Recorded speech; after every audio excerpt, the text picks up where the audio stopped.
Hi hello ನಮಸ್ಕಾರ good morning welcome to Shri Vidya channel. ಎಲ್ಲರೂ ಚೆನ್ನಾಗಿದ್ದೀರಾ ಅಂತ ಅಂದ್ಕೊಳ್ತೀನಿ. ಓಕೆ, ಇವತ್ತು ಬೆಂಡೆಕಾಯಿ ಗ್ರೇವಿ ತೋರಿಸ್ತಾ ಇದ್ದೀನಿ. ಓಕೆ, ಫಸ್ಟಿಗೆ ನಾನು ಬೆಂಡೆಕಾಯಿ ಹೆಚ್ಕೊಂಡಿದ್ದೀನಿ, 2 ಟೊಮಾಟೊ ತೊಗೊಂಡಿದ್ದೀನಿ, ಕೊಬ್ಬರಿ ತುರ್ಕೊಂಡಿದ್ದೀನಿ, ಅರಿಶಿಣ, ಬೆಳ್ಳುಳ್ಳಿ, ಶುಂಠಿ, ಗಾರ್ಲಿಕ್ಕು, ಜಿಂಜರು, 2 ಹಸಿಮೆಣಸಿನ್ಕಾಯಿ, ಗ್ರೀನ್ ಚಿಲ್ಲಿ, ಉಪ್ಪು, ಸಾಲ್ಟ್, ಖಾರದ ಪುಡಿ, red chilli powder, 3 onion chop ಮಾಡ್ಕೊಂಡಿದ್ದೀನಿ, 3 ಈರುಳ್ಳಿ ಚಾಪ್ ಮಾಡ್ಕೊಂಡಿದ್ದೀನಿ, ಕೊತ್ತಂಬರಿ, ಹಾಗೆ ಆಯಿಲ್ ತೊಗೊಂಡಿದ್ದೀನಿ, ಆಯಿಲ್ಲು. ಓಕೆ, ಈಗ ಸ್ಟಾರ್ಟ್ ಮಾಡೋಣ. ನಾನು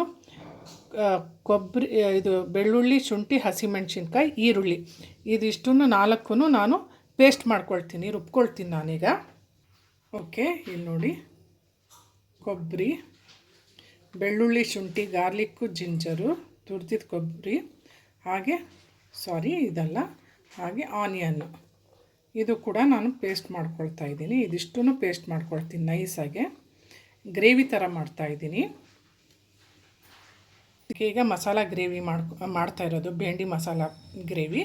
ಈಗ ಇದಿಷ್ಟೂ ನೈಸಾಗಿ ಪೇಸ್ಟ್ ಮಾಡ್ಕೊಳ್ತೀನಿ. ಈಗ ಬೆಂಡೆಕಾಯಿ ಸ್ವಲ್ಪ ಫ್ರೈ ಮಾಡ್ಕೋಬೇಕು, ಸ್ವಲ್ಪ ಆಯಿಲ್ ಹಾಕ್ಕೊಳ್ತಾ ಇದ್ದೀನಿ. ಫಸ್ಟಿಗೆ ಸ್ವಲ್ಪ ಬೆಂಡೆಕಾಯಿ ಫ್ರೈ ಮಾಡ್ಕೊಂಬಿಡ್ಬೇಕಿದು ಆಯಿಲಲ್ಲಿ. ಲೆಮನ್ ಇದ್ದರೆ ಲೆಮನ್ ಹಾಕ್ಕೊಳ್ಳಿ, ಲೆಮನ್ ಸ್ಕ್ವೀಸ್ ಮಾಡ್ಕೊಳ್ಳಿ. ಲೆಮನ್ ಜ್ಯೂಸ್ ಹಾಕಿಬಿಟ್ಟು ನಿಂಬೆಹಣ್ಣು ಜ್ಯೂಸ್ ಹಾಕಿ ಕೂಡ ಫ್ರೈ ಮಾಡ್ಕೋಬೋದು. ಇದರಲ್ಲಿ ವಾಳೆ ಇರುತ್ತೆ, ಒಂಥರ ಇದೆಲ್ಲ ಹೋಗಬೇಕು, ಹಾಗಾಗಿ ಸ್ವಲ್ಪ. ಓಕೆ, ಫ್ರೈ ಮಾಡ್ಕೊಂಡಿದ್ದು ಬೆಂಡೆಕಾಯಿ ತಕ್ಕೊಂಡಿದ್ದೀನಿ. ಅದೇ ಬಾಣಲೆಯಲ್ಲೇ ಈಗ ಪಲ್ಯ ಮಾಡ್ತಿದ್ದೀನಿ. ಸ್ವಲ್ಪ ತಳ ಹಿಡಿದಿದೆ. ಬೆಂಡೆಕಾಯಲ್ಲಿ ಸ್ವಲ್ಪ ಆಯಿಲ್ ಇರುತ್ತೆ, ಹಾಕಿದ್ದೀನಲ್ಲ, ಹಾಕಿ ಫ್ರೈ ಮಾಡಿದ್ದೀನಿ. ಅದಕ್ಕೆ ತುಂಬ ಸ್ವಲ್ಪ ಆಯಿಲ್ ಹಾಕ್ತಾಯಿದ್ದೀನಿ. ಇದರಲ್ಲೇ ಈಗ ತೆಗ್ದಿದ್ರಲ್ಲೇ ಬಾಣಲಿಲಿ ಮಾಡ್ತಾಯಿದ್ದೀನಿ. ಬಿಸಿಯಾಗಿದೆ, ರುಬ್ಕೊಂಡಿದ್ದು ಮಸಾಲೆ ಆ್ಯಡ್ ಮಾಡ್ತಾಯಿದ್ದೀನಿ. ಈಗ ಹಸಿ ವಾಸನೆ ಹೋಗೋ ತನಕ ಫ್ರೈ ಮಾಡೋಣ. ಇದು ಈಗ ಸ್ವಲ್ಪ ಕೈ ಆಡಿಸೋಣ, ಹಸಿ ವಾಸನೆ ಹೋಗಬೇಕು.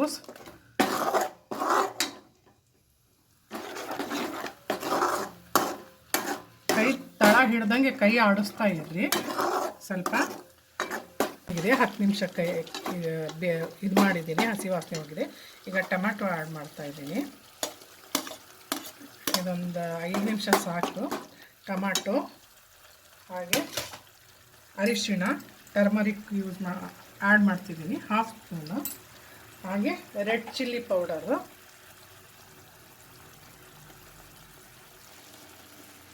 ಓಕೆ, ಈಗ ಮಿಕ್ಸ್ ಮಾಡೋಣ, ಮೆತ್ತಗಾಗಲಿ ಟೊಮ್ಯಾಟೊ. ಓಕೆ ಗೈಸ್, 2 ಹಸಿಮೆಣಸಿನ್ಕಾಯಿ ಹಾಕ್ತಾಯಿದ್ದೀನಿ. ಈಗ ಒಂದು 5 ನಿಮಿಷ ಬೇಯಲಿ ಚೆನ್ನಾಗೆ. ಸ್ವಲ್ಪ ಕೈ ಆಡಿಸ್ತಾ ಇರ್ರಿ, ಇಲ್ಲ ತಳ ಹಿಡಿಯುತ್ತೆ.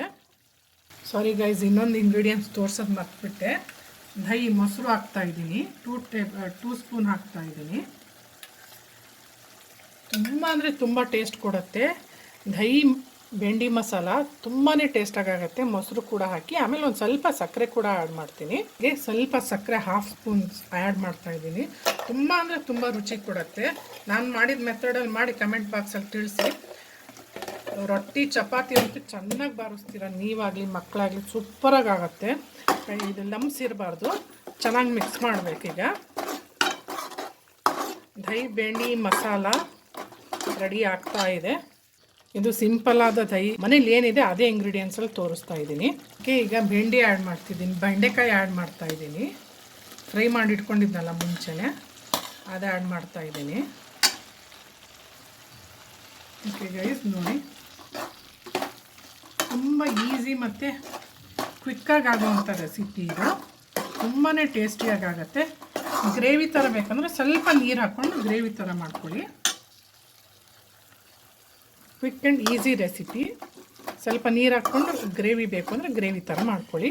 ಈಗ ಬೇಯಕ್ಕೆ ಬಿಡ್ತೀನಿ, ಒಂದು 5 ನಿಮಿಷ ಸಾಕು. ಯಾಕಂದರೆ ಬೆಂಡೆಕಾಯಿ ಟೇಸ್ಟ್ ನೋಡಿಕೊಂಡು ಉಪ್ಪು ಆ್ಯಡ್ ಮಾಡ್ಕೊಳ್ಳಿ according to your taste. Okay, ಈಗೆಲ್ಲ ಮಿಕ್ಸ್ ಮಾಡಿ 2 ರಿಂದ 3 ನಿಮಿಷ ಸಾಕು. ಸ್ವಲ್ಪ ನೀರು ಕೂಡ ಆ್ಯಡ್ ಮಾಡಿದ್ದೀನಿ, ಗ್ರೇವಿ ಥರ ಆಗಬೇಕಲ್ಲ, ನೀರು ಕೂಡ ಆ್ಯಡ್ ಮಾಡಿದ್ದೀನಿ.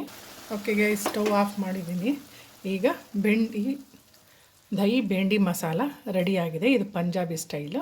ಇಷ್ಟ ಆದರೆ ರೆಸಿಪಿ ಲೈಕ್ ಕೊಡಿ, ಇಷ್ಟ ಆಗಿಲ್ಲ ಅಂದರೆ ಡಿಸ್ಲೈಕ್ ಕೊಡಿ. ಬಟ್ ಹಾಗೂ ಕೊಬ್ಬರಿ ಕೂಡ ಉದುರಿಸಿದ್ದೀನಿ. ದಹಿ ಭೇಂಡಿ ಮಸಾಲ ರೆಡಿಯಾಗಿದೆ, ದಯವಿಟ್ಟು ಕೊಡಿ.